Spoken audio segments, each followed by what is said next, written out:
February 2025 na. Magkano na nga ba ngayon ang mga Kawasaki motorcycles? Yan ang ating aalamin ngayon. Tara!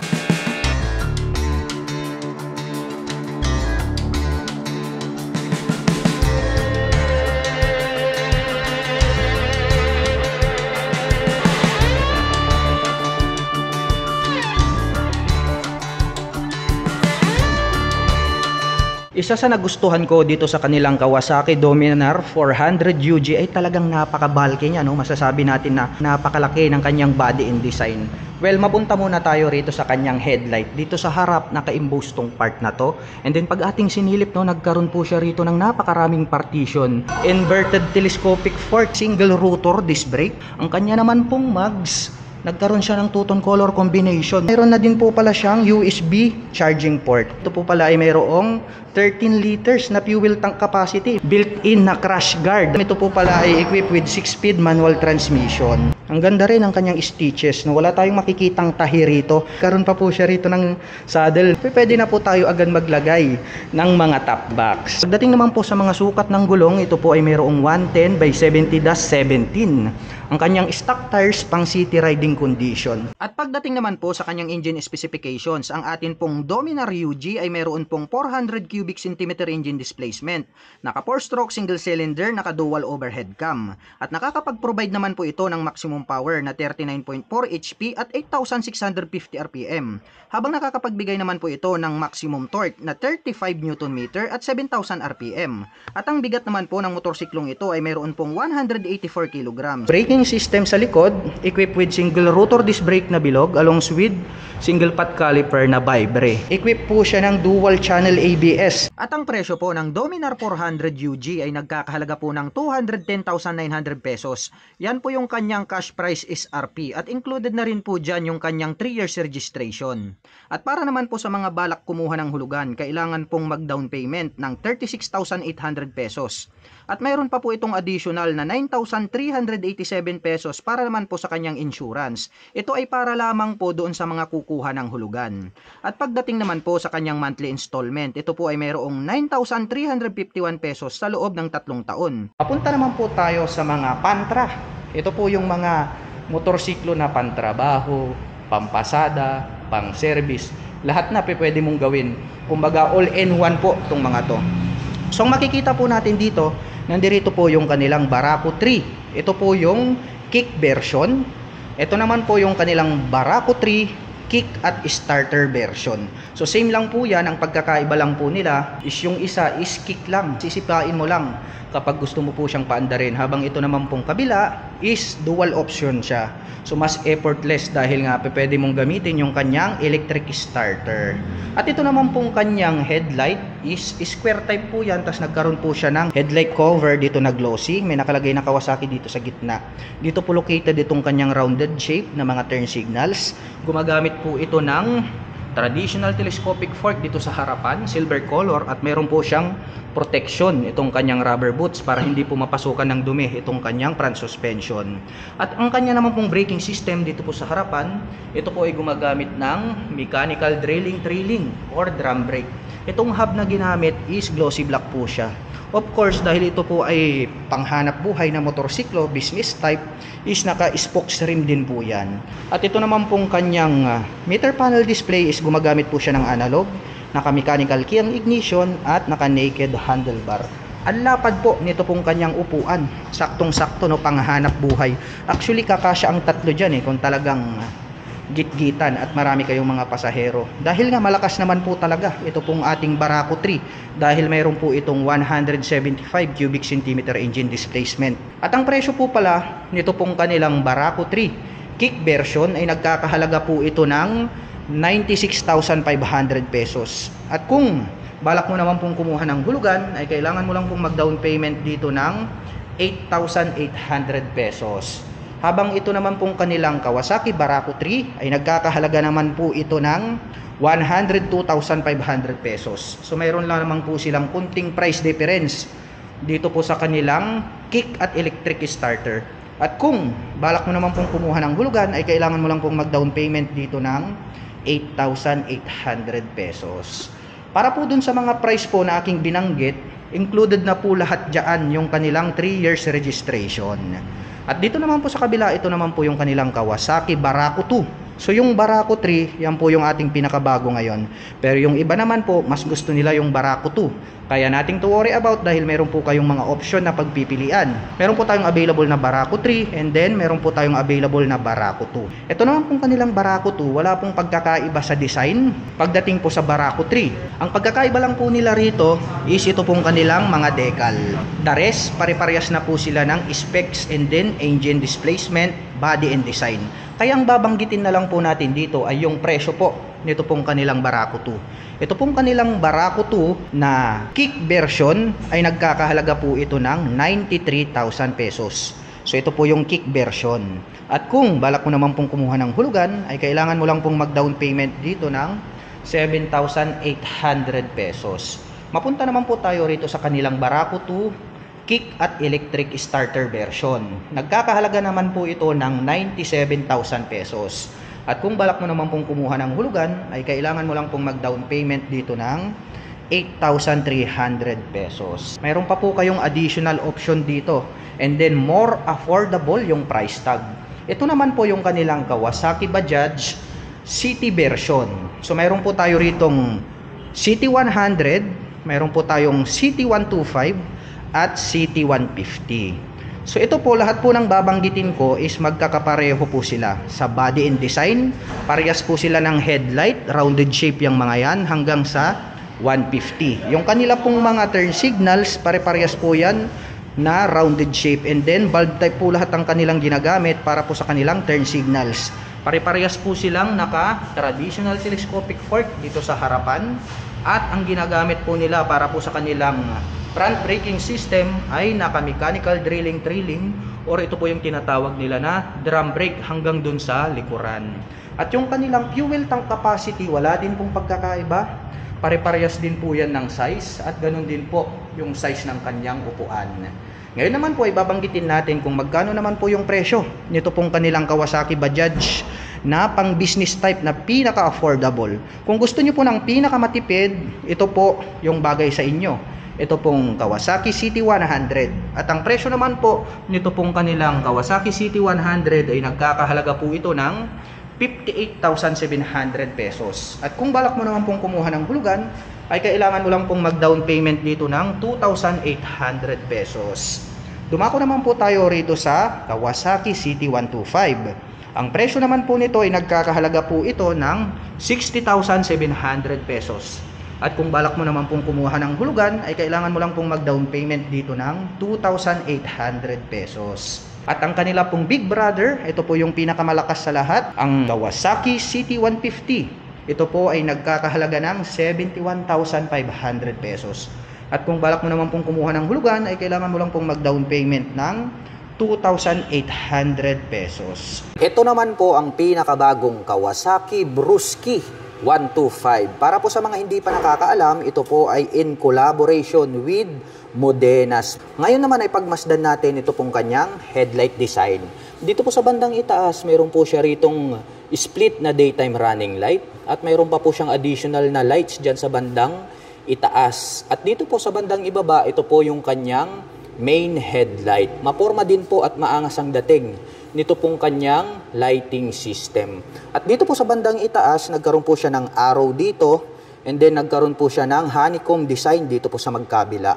At dito naman po sa kanyang handlebar cover, nagkaroon ng touch ng carbon dito po sa magkabila. At may tatak naman po na Modenas dito po sa bandang itaas. Mapunta naman po tayo rito sa kanyang side cover. May nakalagay po rito na Modenas 125 ang kanyang engine displacement, at ito po ay naka-fuel injected na po ang kanyang engine. Ngunit ang kanya pong cooling system, ito po ay naka-air cooled.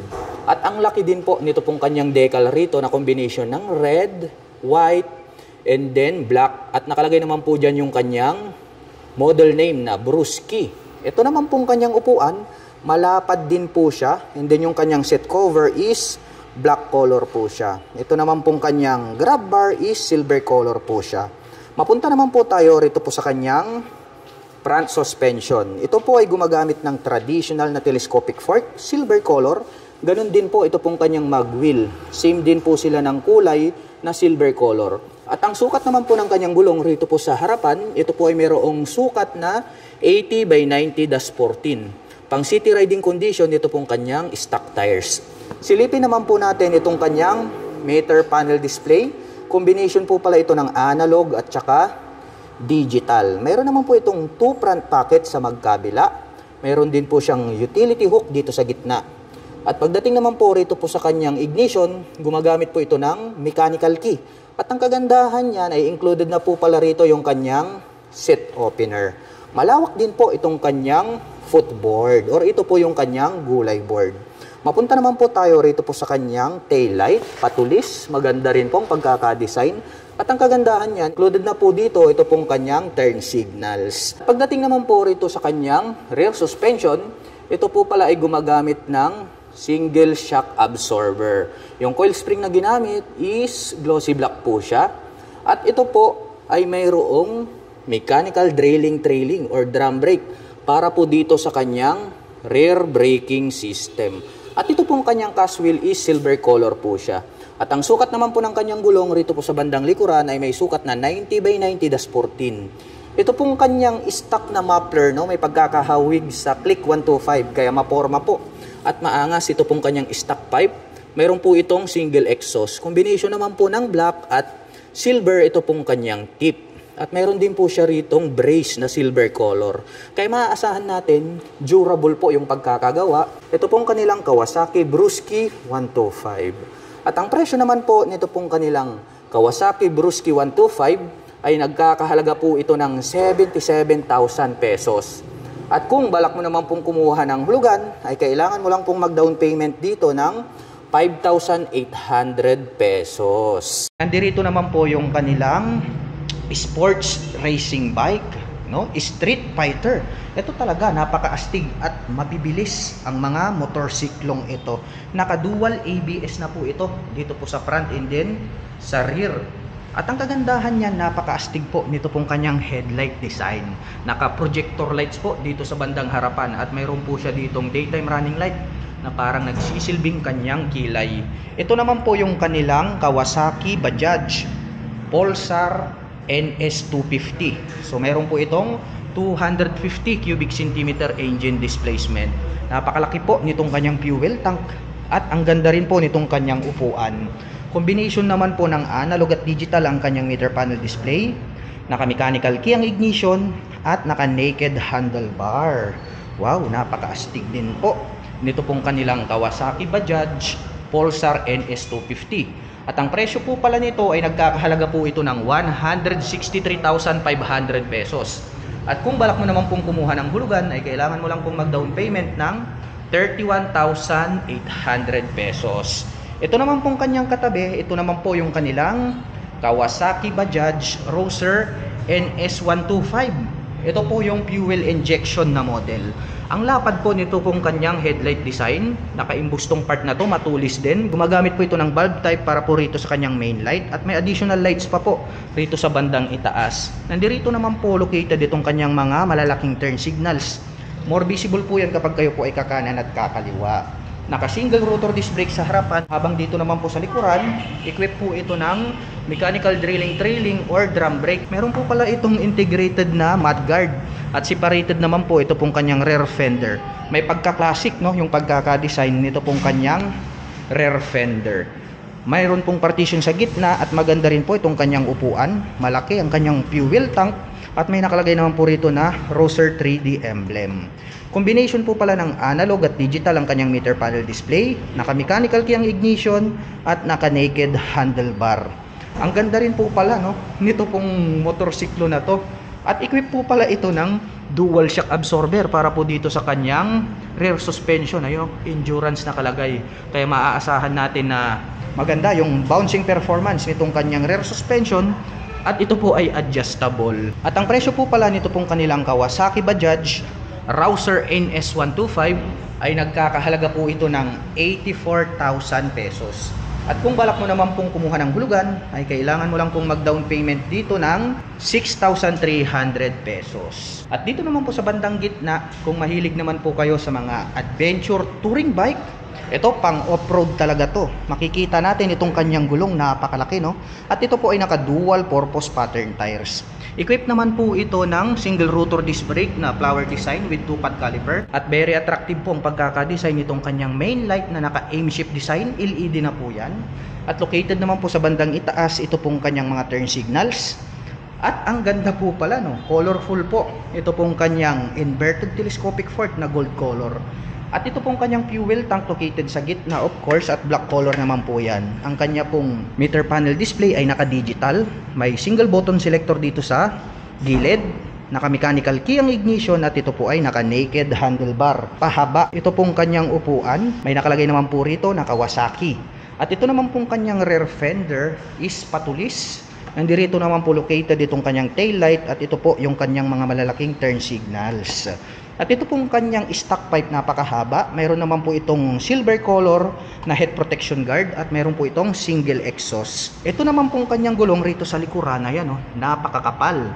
At gaya nga po ng sabi ko sa inyo, ito po ay naka dual purpose pattern tires dahil nga pang off-road itong motorcycle na to. Equipped naman po ito ng single rotor disc brake with single pot caliper para po dito sa kanyang rear braking system. At gumagamit naman po ito ng monoshock absorber para po dito sa kanyang rear suspension. At ang model po pala nito pong kanilang Kawasaki, ito po yung KLX 150. Mayroon po itong 150 cubic centimeter engine displacement. At ang presyo po pala nito pong kanilang Kawasaki KLX 150 ay nagkakahalaga po ito ng 136,900 pesos. At kung balak mo naman pong kumuha ng hulugan ay kailangan mo lang pong mag-down payment ng 29,800 pesos. Mapunta naman po tayo rito sa kabila, pang off-road pa rin, pang trail. Ito naman po yung kanilang Kawasaki KLX 150S. The same lang po sila na 150cc. Doon po sa harapan, yun po yung kanyang brother. So, yun po yung pang long endurance, no? Kasi nga naka-inverted telescopic fork yan. Ito naman po ay equipped po siya ng traditional telescopic fork. Meron po siyang rubber boots dito sa bandang itaas. Of course, ito po ay naka dual purpose pattern tires dahil ito po ay pang on and off-road condition. Naka-spokes rim set din po yan. Equipped with single rotor disc brake with 2-pot caliper para sa kanyang front braking system. And then ito pong kanyang headlight is naka-aim shift design din. At ito po ay LED na. Rounded shape naman po ito pong kanyang mga turn signals rito. At ito pong kanyang upuan, napakahaba po niya. Green color po pala ito, no? Ang ganda rin po nung kanyang color kasi green na green. At ito pong kanyang fuel tank is matte black color naman po siya. Mechanical key para po sa kanyang ignition. Naka fully digital meter panel display. At ito naman pong kanyang rear braking system is naka single rotor disc brake pa rin po siya with single pot caliper. At gumagamit naman po ito ng monoshock absorber para po sa kanyang rear suspension. Ang lupit din po pala ng dating nito pong motorsiklo na to, no? Para po sa mga kababayan natin na mahilig mag off-road, saktong-sakto ito para sa inyo. At ang presyo po pala nito pong kanilang Kawasaki KLX 150S ay nagkakahalaga po ito ng 125,000 pesos. At kung balak mo naman pong kumuha ng hulugan ay kailangan mo lang pong mag-down payment dito ng 23,800 pesos. Ito po ang Kawasaki Bajaj RS200. Isa po itong napakalupit na racing bike. Ito po ay semi-big bike. Napakaastig po ng kanyang body and design. Mapagkakamalan mo talaga itong big bike. At isa pa, ito pong kanyang headlight design is very attractive dahil nga gumagamit po ito ng projector lights para sa kanyang main light.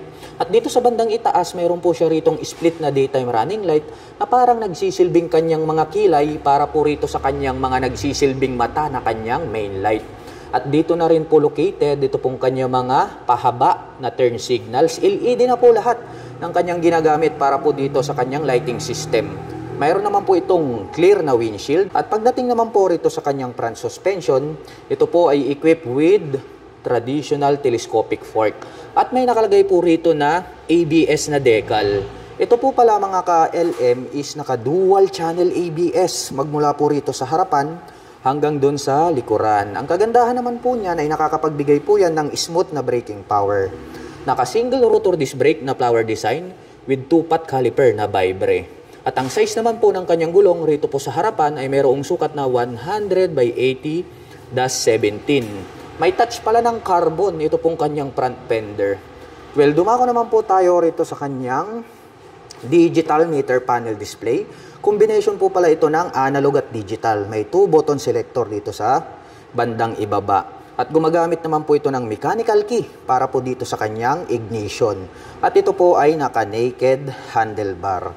At napaka-astig. Ang laki po pala nitong kanyang fuel tank. May nakalagay naman po rito na 3D emblem na Rouser. At dito po sa bandang ibaba, ito pong kanyang side cover is napaka-maskulado ng pagkaka-design. Meron po siya ritong carbon finish na parang arrow, which is very attractive sa ating mga paningin. At ito naman po ay mayroong 6-speed manual transmission. At mayroon po siyang honeycomb design dito po sa kanyang side cover. Ito pong kanyang upuan, napakaganda rin, no? Dahil medyo mas mataas po yung upper part nito pong upuan para po sa ating back rider. And then black color naman po ito pong kanyang seat cover. Mapunta naman po tayo rito sa kanyang swing arm. Square type naman po na metal swing arm yung kanilang ginamit. At ang kanya naman pong rear suspension ay equip po ito ng monoshock absorber na may canister. At ang kagandahan niyan is adjustable po siya. Meron naman pong susian rito na kung saan ay pwede po nating buksan itong upper part nitong ating upuan. At ang kagandahan dito, ito po palang kanyang tail light is nandirito po siya sa kanyang rear fender, which is very unique, no? And then yung kanya naman pong mga turn signals ay nandirito naman po siya na nakapop up. Ang unique lang talaga is itong kanyang tail light dahil nakahiwalay po siya dito sa bandang puwitan. Nandirito po siya sa bandang dulo.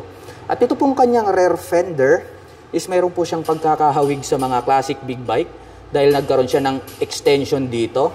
And then meron na rin po siya ritong mudguard. May touch pa ng carbon yan.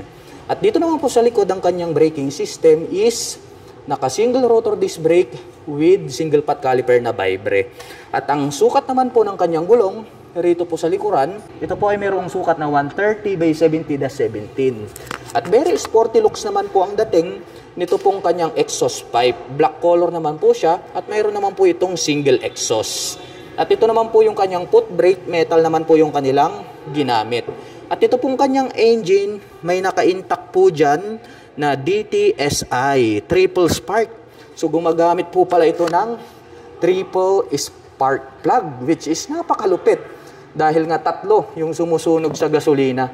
Kaya nakakapag-provide po siya ng more power. At ang presyo po nito pong kanilang Kawasaki Bajaj RS200 ABS version ay nagkakahalaga po ito ng 151,500 pesos. At kung balak mo naman pong kumuha ng hulugan, ay kailangan mo lang pong mag-down payment dito ng 18,800 pesos. At para naman po sa mga nakapanood sa video na ito at interesado pong maglabas ng mga Kawasaki motorcycles, ay maaari nyo po akong i-PM at i-message. At ako na din po ang magre-recommend ng pinakamalapit na Guanzon Kawasaki dealer sa inyong lugar para hindi na rin po kayo mahirapan. Hanggang sa muli, kita-kits po tayo sa mga susunod na video updates. Bye-bye!